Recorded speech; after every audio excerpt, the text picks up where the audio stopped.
You are listening to This is Oklahoma, hosted by Mike Hearn, telling stories of Oklahomans and those that have made it their home. What's up, guys? Welcome back to another episode of This is Oklahoma podcast. Mike Hearn here, your host, back with another episode. Excited to share this episode with you today. But before we do, I've got to thank our sponsors. First of all, the Oklahoma Hall of Fame. They've been a huge part of this podcast for the last few years. So the Oklahoma Hall of Fame have been sharing Oklahoma's story through its people since 1927. For more information on the Oklahoma Hall of Fame, go to www.oklahomahof.com. And for daily updates, go to oklahomahof on Instagram and give them a follow. Our other sponsor today is the Chickasaw Nation. Now, the Chickasaw Nation have sponsored pretty much everything in Oklahoma. They're a huge supporter of Oklahoma. And it's an honor to have their name and their brand supporting this podcast. So a huge shout out to Governor Anatoby for supporting this podcast. It really means a lot. Our third sponsor is Diffie Ford Lincoln down in El Reno. Now, this one makes me so happy because these guys are great friends of mine, play a lot of golf together. I've bought my cars from them, do most of my oil changes down there, have a cup of coffee, hang out down in El Reno. It's a good spot to go. And not only are they great friends, but they provide a great service. So for over 60 years, third generation family owned Oklahoma business down in El Reno. They're also in Bethany as well. So people in the Bethany area know the Diffies really well. But if you're looking for anything new, used, Ford, Lincoln, or whatever, I'm sure they could find anything you want. Check them out, diffieford.net, and then on Instagram at diffiefordlincoln. And let's get into today's episode.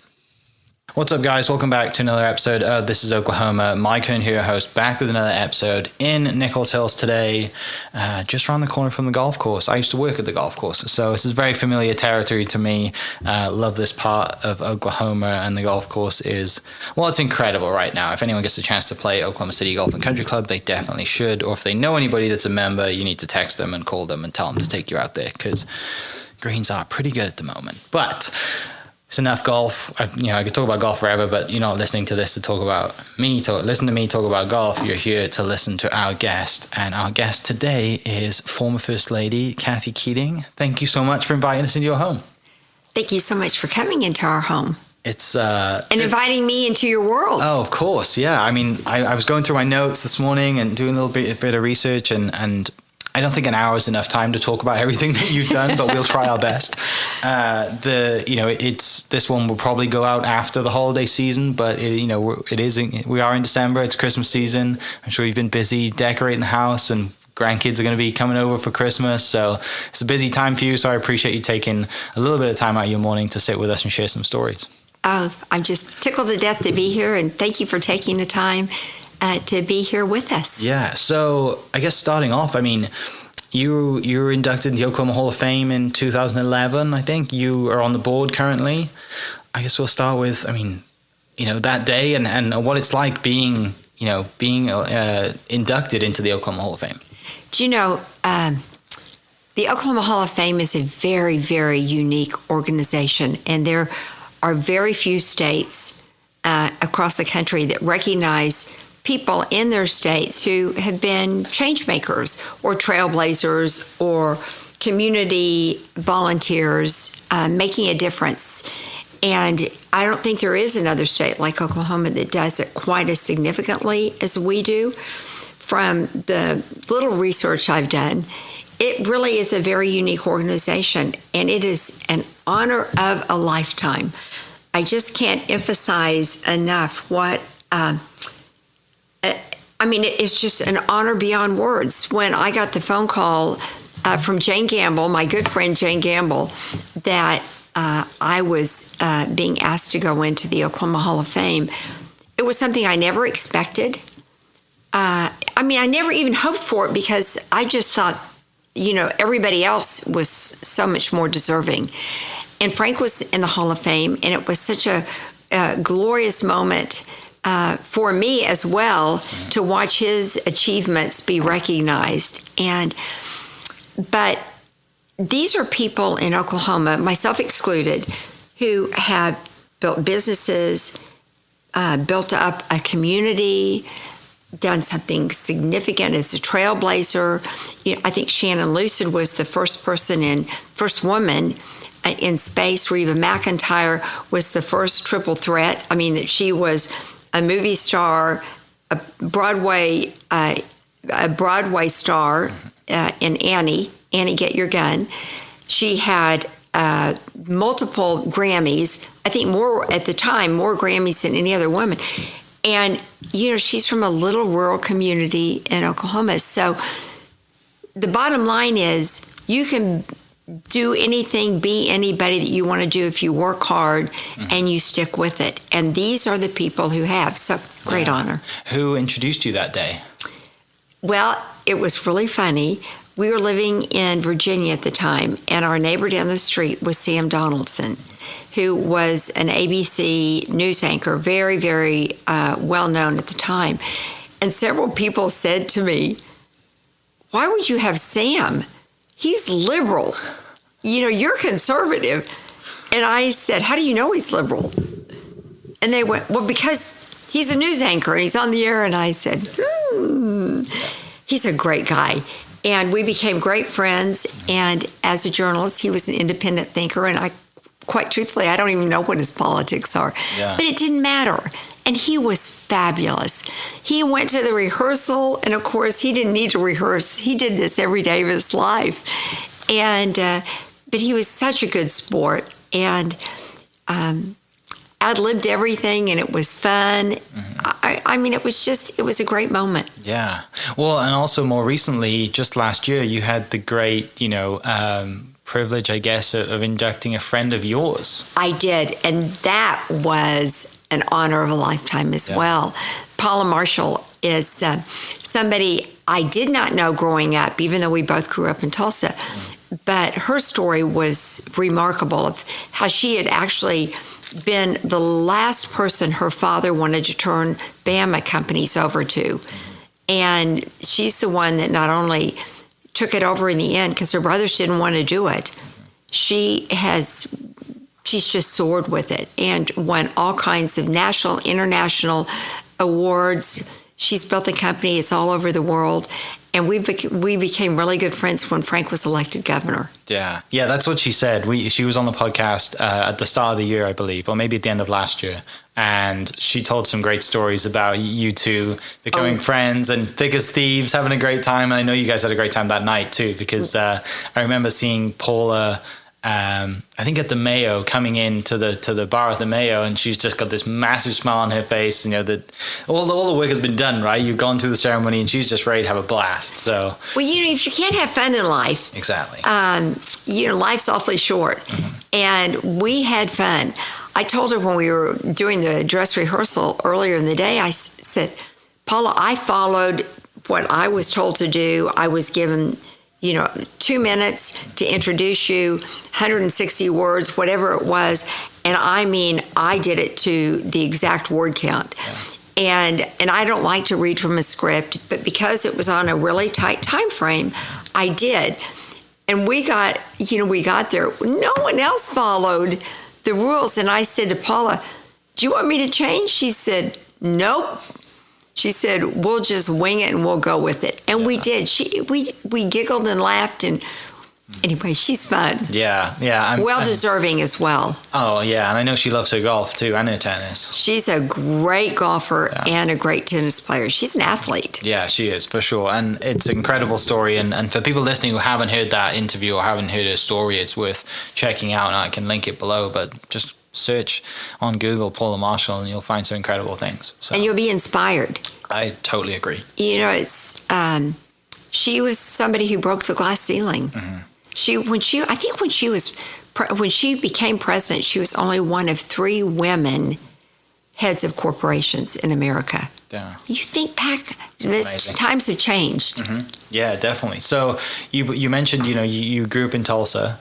What was kind of life like for you when you were young growing up? What were your aspirations and what did your parents do? Did they influence anything that you wanted to do as a career? Well, I think my mother probably was my strongest influence because she just taught me to believe in myself, to dream big, aim high, and not be afraid to fail. She said everybody's going to fall down and you just have to get back up and keep going. And if you can pick yourself back up and keep going, she said, you haven't really failed. And so I kind of grew up with that mentality. She'd let me try anything and everything. I started sewing at an early age. My mom couldn't even thread a needle. And I started designing clothes for my paper dolls, and then my dolls, and then I started making things.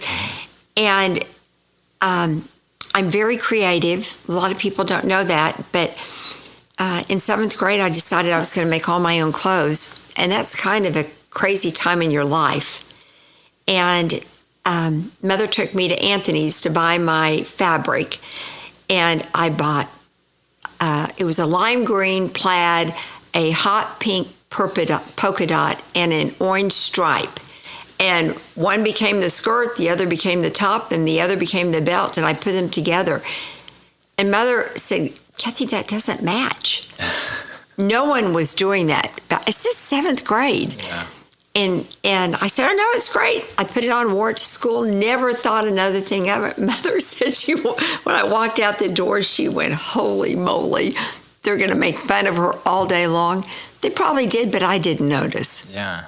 So from a young age, then you kind of had a passion for making clothing and a kind of the fashion side of things. And you didn't seem shy to be different and put your expressions and your personality into your clothing and wear that with kind of confidence. No, I didn't. Yeah. And then that grew into, my home and kind of the way I approach life is it's good to be different.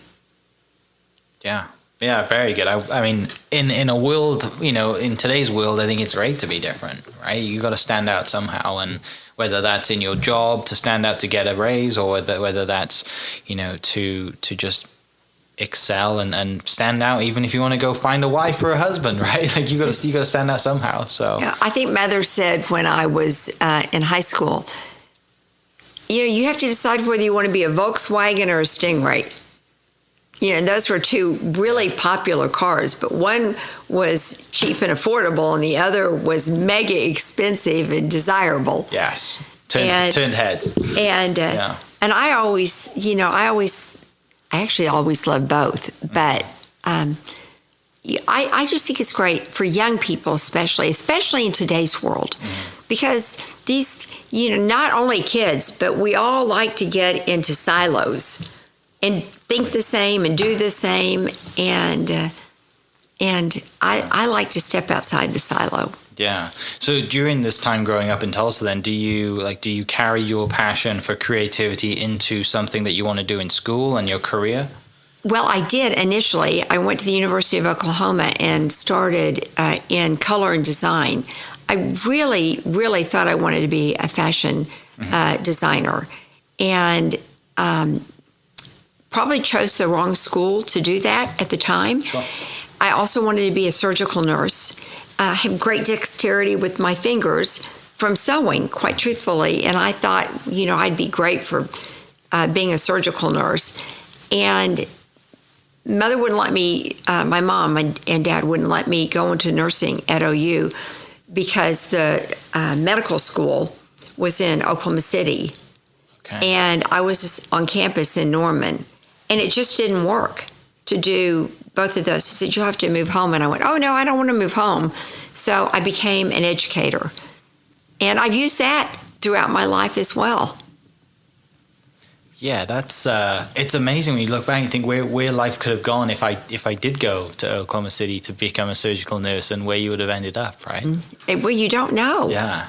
So but you going into education, I mean, you have to have a passion to be a teacher as well. That's not just something you can take, I'll just become a teacher. Like, you clearly had that passion as well for, the service side of things, of being able to mold young minds and teach. I love children. Yeah. And that really served me well when Frank was governor and I was first lady, because I made the commitment that I wanted to visit 52 schools per year. Mm-hmm. Now, you can't go one a week, because, they're not always in school. But I would go visit 52 schools every year, and from kindergartner children all the way through high school. And I would talk about growing up and what do you want to be in life, and, setting your aims high and your dreams big, and And then what you have to do to make that happen, because a lot of kids back then, especially elementary school kids, would say, I want to be Michael Jordan. I want to be the number one basketball player, and I want to have all these business, and I want to be a zillionaire, and et cetera. And I said, well, what did he have to do there? And then you start telling his backstory. And his backstory was one that he had trouble in school, and it was a teacher who actually saved him so that he could get into college and play college ball and have the opportunity to go on to be a pro basketball player. So that was really, really fun. So I put those teaching skills to work. Yeah. You obviously mentioned, your husband, Frank. How did you guys meet? Do you remember? Blind date. Was it a blind date? It was. Wow. My best friend from college, and I had introduced her to her husband the first day of school at OU. Mm-hmm. And they were married between their first and second semester of their sophomore year. Mm-hmm. And I cried at her wedding and said, I just can't believe you're doing this, and you're going to miss out on all the fun, and you're too young to get married.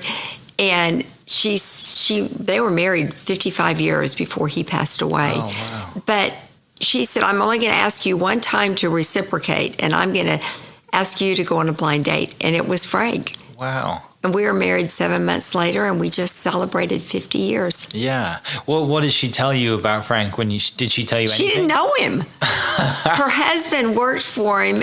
He had just moved back to Oklahoma and was an assistant DA, and her husband, Brad, was a clerk. Okay.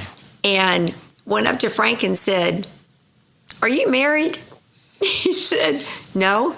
He said, I'd like to introduce you to somebody. Mm-hmm. He didn't know him either.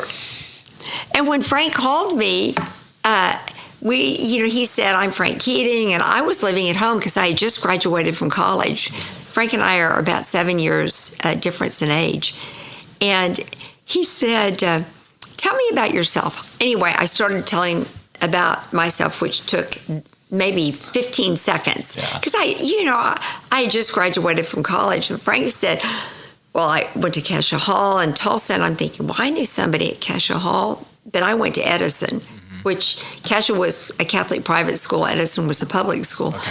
And he started going through all these different things. And finally I said, how old are you anyway?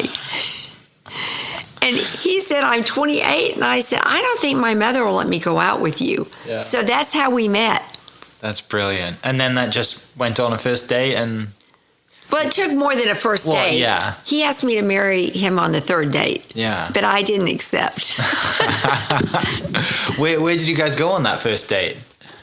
We went to dinner, and I don't remember the name of the restaurant, but it was on the rooftop of a 7-story building. And then we went to a friend of his was having a party at their house. Well, all his friends were 8 years older. And and I was thinking, I don't know one person here, and they all had kids. It was just a different world. Yeah. It's amazing that we really ended up getting married, because that age gap was pretty significant. Mm-hmm. When I just graduated from college, he'd graduated from college, law school, he'd been in the FBI and was an assistant DA. He'd lived in Washington, San Francisco, and Seattle. And so... But, it's worked. Yeah, clearly, yeah. What did your parents say about it? What did your mom say? Well, my parents knew his parents. Oh, yeah. My grandparents worked with his father in the oil business. Okay. They did some oil dealings. So they knew who he was, and they... the high respect and a high regard for the families. That really helped you on your side then, obviously. It did, because Mother probably wouldn't let me go out otherwise. Right. She probably thought he was a dirty old man. Yeah, you're right, because 7 years, and today you're just like, he's like, oh, it's 7 years. But at that age, right, when you're just graduating college, like, I'm dating someone who's almost 30 years old, that's a different conversation, isn't it? Yeah, and really the truth is, I think there's more of an adjustment for him with my youth and inexperience, as Ronald Reagan once said, than with Frank, because he'd traveled, he'd lived independently, he'd had, one full career before he even met me. Yeah. So at this time then, like I said, you 7 months later, you guys get married and you kind of start your life together. Are you still teaching at that time? Is the plan to stay in Oklahoma and teach, or what do you know? What I had just graduated from college, so I'd applied to teach in Norman. Okay. But I graduated after my student teaching in March, and I lived in a sorority, and they said, well, you can't live here anymore. You graduated. So I had to move home. The times are just totally different. Girls would never have rented an apartment and lived by themselves at that time. And so I moved home, I'd gotten a job in Norman to start in the fall. Well, Frank and I were getting married in November. He lived in Tulsa. He was running for the state legislature, so I had to turn that job down. And he said, why don't you wait a year before you start teaching, and you can go back and forth with me to Oklahoma City if I'm elected, and if not, you can substitute teach. Well, I got pregnant 2.5 months after we were married. Yeah. And was sicker than sick. Oh, wow. And so there was no way I could substitute teach. And Carrie was born in October, and we were poor as church mice. And it just didn't seem to matter. So I never actually taught as a paid teacher. Now, I was an unpaid substitute in our son's class in McLean, off and on for 3 years. Yeah. And I did lots of stuff in the classroom to put my teaching skills to use, but I did other things. I've worked the whole time we were married, but just not in a schoolroom, in a more non-classical role. Sure. We bought old houses, and I'd take the kids over there, and we'd start renovating them, and then we'd sell them for a profit. And that was my job, because I could do that with the kids. Yeah. Well, and then you're back to your creative side, right? That, renovating a house you got to be extremely creative to be able to tackle that, and go through that, and especially on your own, and deal with that stuff with the kids and everything. Like that's a fun project. And the truth is, Frank and I knew nothing about doing that. And Mother gave Frank for Christmas the New York Times book on how to fix everything. Yeah. So, he learned how to put disposals in and wire light fixtures, and every house other than the governor's mansion, we had done most of the major, well, not the major, but, the light fixtures, the painting, the minor plumbing, we did all of that ourselves. Yeah. So we couldn't afford to hire anybody. Yeah, that too, right? So this is all going on, and Frank's career is growing, taking off. He's running, and he's doing his thing, and then obviously you're raising the kids and flipping houses at the same time. There comes a time then where you guys have to travel a bit, right? Because his career takes you away from home, I assume. Well, we moved to Washington, D.C. in the end of 1985. He took a job in Washington, and buying houses and fixing them up there wasn't feasible. I mean, the housing market's very expensive. Yeah. And so I joined a partnership with two other women. We came in collectively, and we only did one house before one of them moved away, and then we dissolved our partnership, and I went to work. And then when we moved back to Oklahoma, Frank decided to run for governor. And at the time, I worked for U.S. News and World Report, helping them with their speaker bureau, long distance, because that's what I had done for 5 years in Washington after my partnership to redo houses was dissolved. Yeah. Well, I've never heard of that job. What does that do? What does that entail as a job? To do it for 5 years, it's a career, and you do took a lot of your time to do it. What does that? Oh, what's the day-to-day look like? It was a full-time job in the office, and I worked for a lecture agency called the National Speakers Forum, and the U.S. News and World Report was one of our clients that fell in. I was a salesperson. Okay. But this was before computers where you could cheat, that you could call up somebody. Yeah. I'd have to bring home videotapes and watch videotapes. I'd have to read books and read bios. And then I'd have to remember them. And when I would call on clients, I'd have to suggest appropriate speakers, mostly business speakers for them.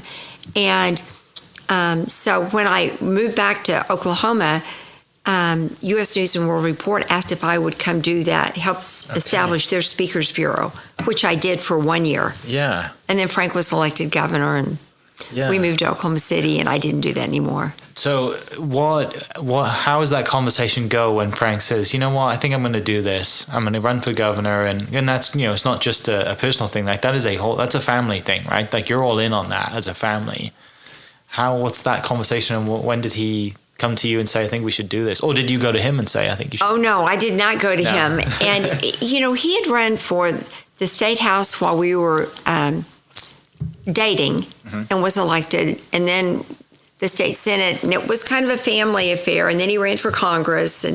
And so I was used to, if he wanted to do that, I was always very supportive of whatever career change he made, even though it affected us as a family. But running for governor was a different deal. Yeah. We were living in Washington. He was working for Bush. And for 3 years, he had said, well, actually 4 years, I want to go back home. I want to go back home. And he said, I want to go back home and make a difference.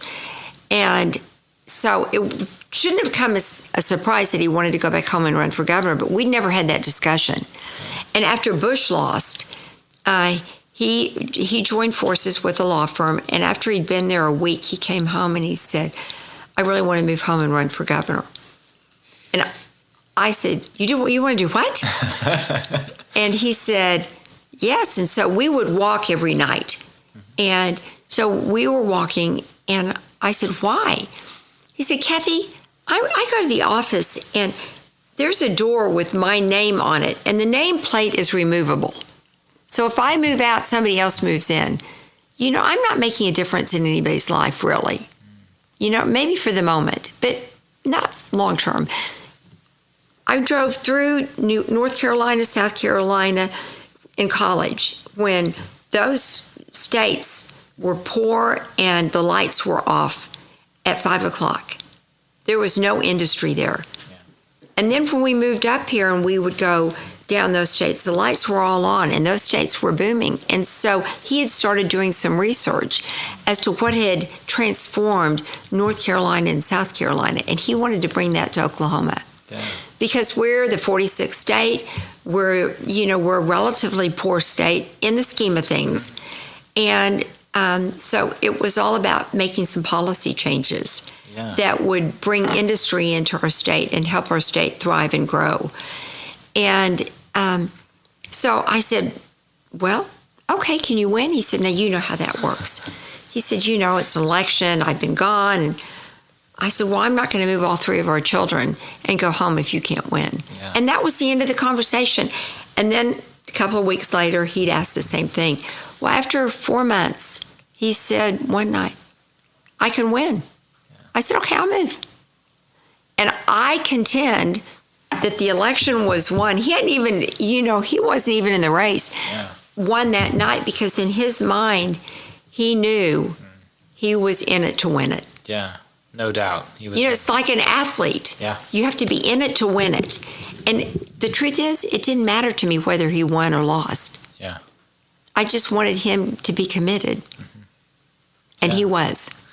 Were the kids thrilled to move back to Oklahoma? No, they didn't want to leave? No, their best friends were in Oklahoma. We'd stayed really tight and in close contact with them. We have a lot of family.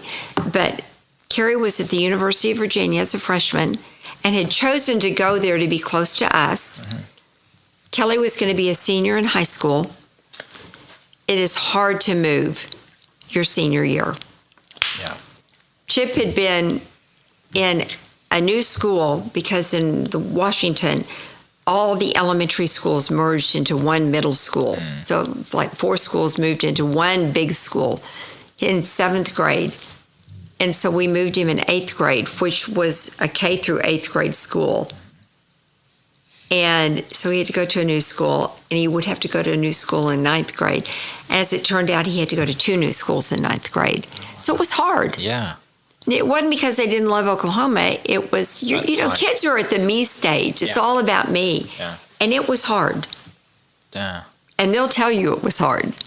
Well, yeah, because and it's they're at, like I said, they're at a very kind of they're at a time where they remember a lot of things. Obviously, they're old enough, they're young adults, but at the same time, like, they've built all their relationships, they're in their routines, they know, they're planning their lives, and then you're like, actually, by the way, let's go back home.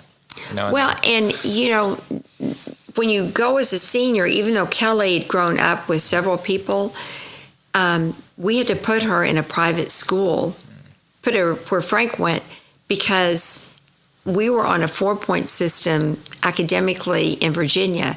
They had the governor's honor roll, which if you took all the AP classes, et cetera, you got a governor's certificate, but you didn't get extra points. Okay.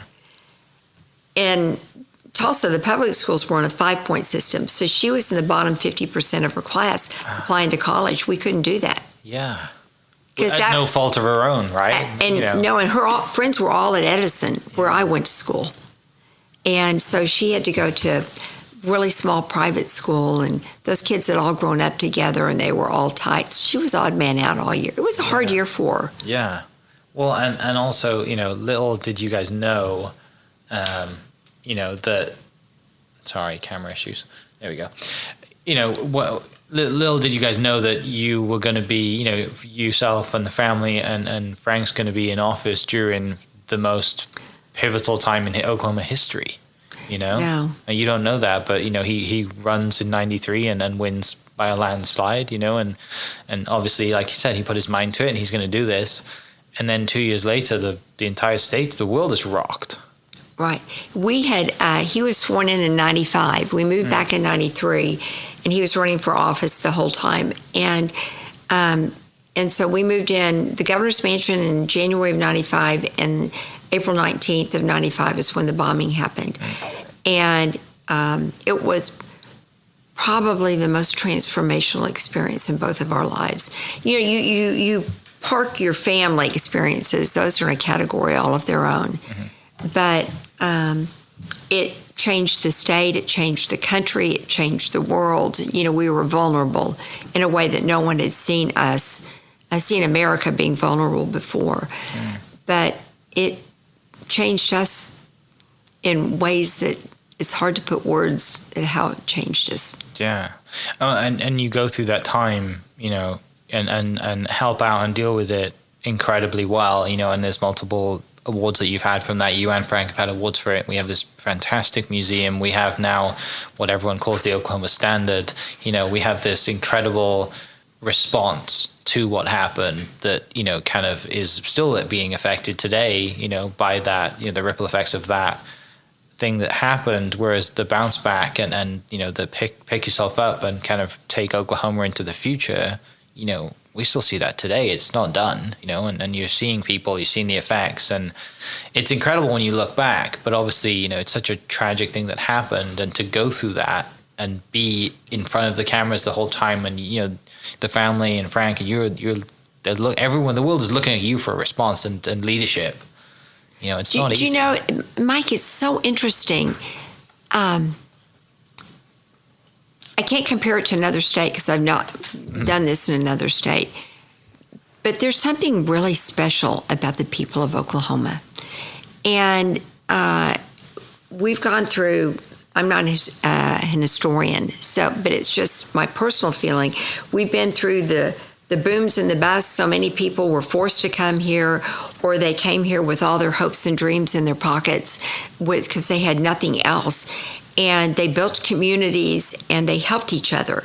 And we lived the code of the West. Really, pull yourself up by your bootstraps. Your honor is in your handshake. All those things that make a state, a country great. And we're made of that. That's our Constitution in Oklahoma. And because of that, when the bombing happened, that's what we saw. That's what the world saw. That's what we experienced. So if there was anything that was easy about responding to the bombing, and easy is probably not the right word, everybody did everything right. They did, people stepped forward, giving all their resources, their whatever treasure they had, emptying out, their pocketbooks to help put water down there, food down there, volunteering, setting up free stations for cell phones. The companies came forward, and they said for United Way that fall that they really were worried that they wouldn't make their goals because everybody had already emptied out everything to help the Oklahoma City victims of the bombing. And it was the biggest year they ever had because people continued to give. That's what Frank and I walked into. We weren't from Oklahoma City. We were from Tulsa. We didn't know a lot of people here. And that was our experience. And in large part, that's why we moved back to Oklahoma City. Is not that we didn't love Tulsa, because we do. Right. Yeah. And that's where all our, our hometown Tulsa's friends. Home. Yeah. It's home. But there's a special place about Oklahoma City. The people are just extraordinary. Yeah.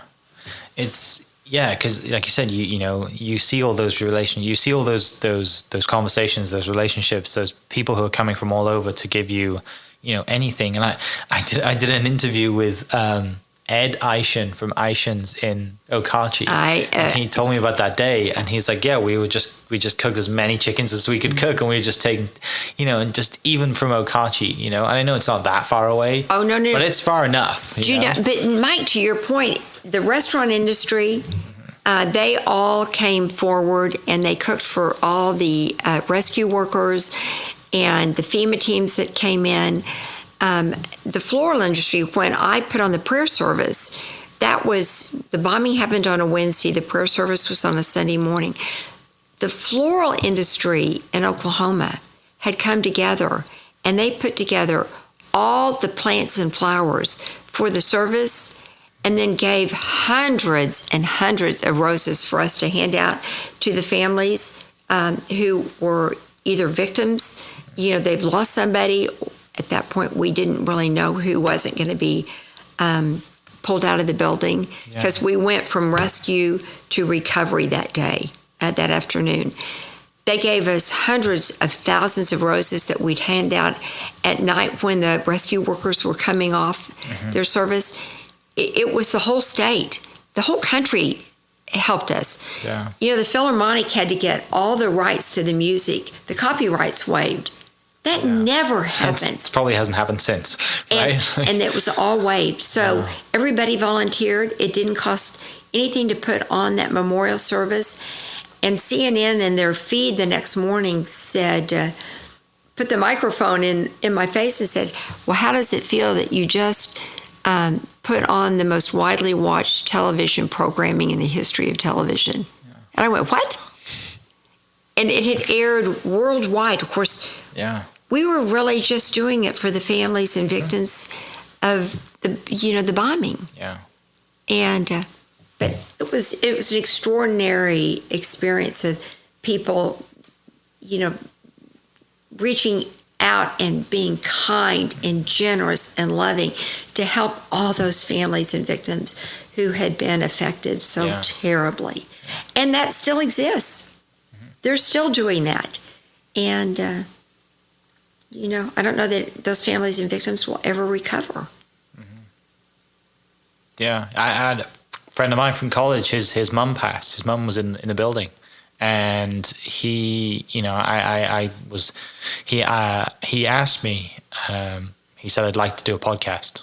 I didn't ask him. I just, I don't want to go in and ask him, but he's like, I'd love to do one. Would you interview me? I said, yeah, of course, and even in that, he was 5 or 6, I think, when it happened, but his older sister was 10 or 11, and they see it totally different, right? Because he doesn't remember much about it, but his sister remembers everything. Right. And he said in the interview, he's like, she won't talk about it, whereas he remembers his mum a little bit, whereas she really remembers her mother because she was old enough to have those experiences. And it's heartbreaking. It's awful, when you go down there and you see those little cheers. Oh yeah. So, but to the point of seeing the state and the world rally around you and this community, and then that gives you, it gives you a whole new reason and perspective to go on and honor those people in every way of your life. Like when you look at the things that you, Frank, and everyone else has done since that day, it's kind of, and even though the things you have done might have been different, you're on a board somewhere that might not directly affect the people who were affected during that day, because you've gone through that and you see what good can do in the world, you are now, just spreading good in other ways, right? It makes you such a much better person and so much more grateful for everything you have that you have to go and give to others. That's exactly right. It's an attitude of gratitude. And it's certainly, we were always grateful, but the depth of gratitude changed. Every day's a gift. Every person is precious. And we have an obligation to make a difference in the world. Yeah. And we felt it stronger than ever.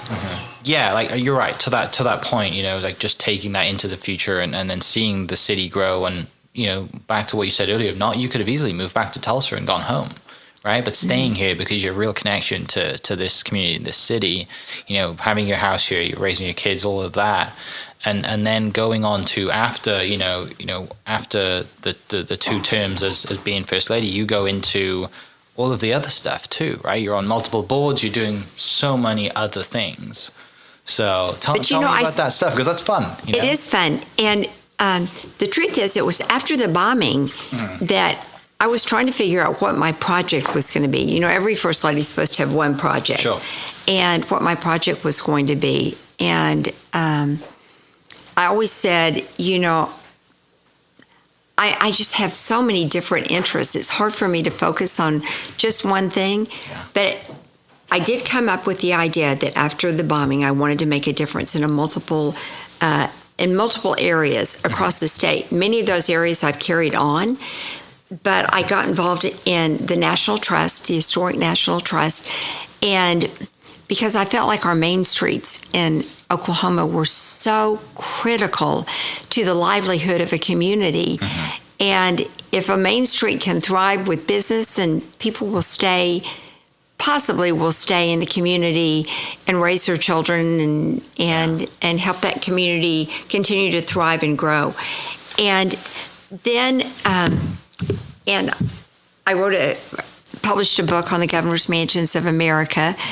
And that just opens different doors, when you start getting to do those fun, creative things, to do other things. And because of that, after Frank was governor, and there were other things that I did that I loved, that I really loved.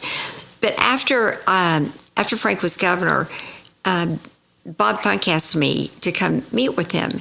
And he was the co-founder of Express Employment Professionals. And I went to meet with him and the then president of the company. And they started asking me all these questions. And finally he said, "We'd like you to join our board of directors." And I said, "I don't know anything about the employment business."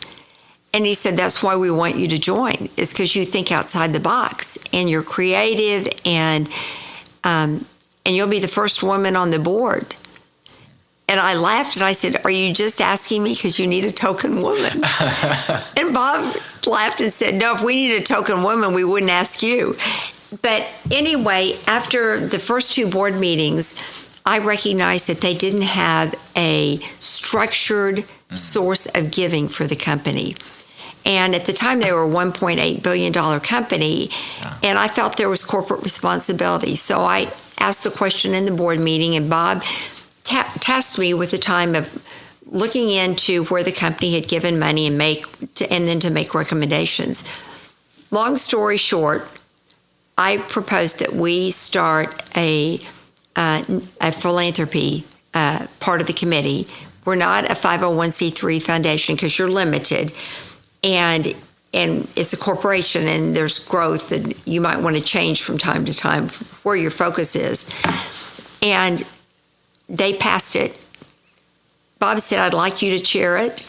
So for 17 years, I chaired the philanthropy of Express Employment Professionals, gave them my exit papers when I turned 70, said it's time to turn this over to somebody younger. But I was able to do it from Washington, D.C., but I was home here a lot. We ended up buying a condominium because I worked for an Oklahoma-based corporation. And that allowed me to continue to be involved in the communities. I was asked to be on the National Cowboy and Western Heritage Museum Board, which I love that museum. And I wanted to be on it because I really felt like I needed to pay it forward. For my great-grandparents came here from Wales on the land run. Yeah. Ended up in Alva. And they were one of the groups that had only their hopes and dreams in their pocket and their shirt on their back. They were poor as church mice. They had made that decision, I wouldn't be here. Yeah. And they made all those sacrifices and paid it forward. So I felt like I needed to pay that same spirit of commitment and and dreaming big and aiming high to the next generation. So I joined that board, started or suggested the Oklahoma National Medical Research Foundation, which is a fabulous organization in Oklahoma, have a national advisory committee, which I'm on that board, and have always been involved in the Oklahoma City National Memorial.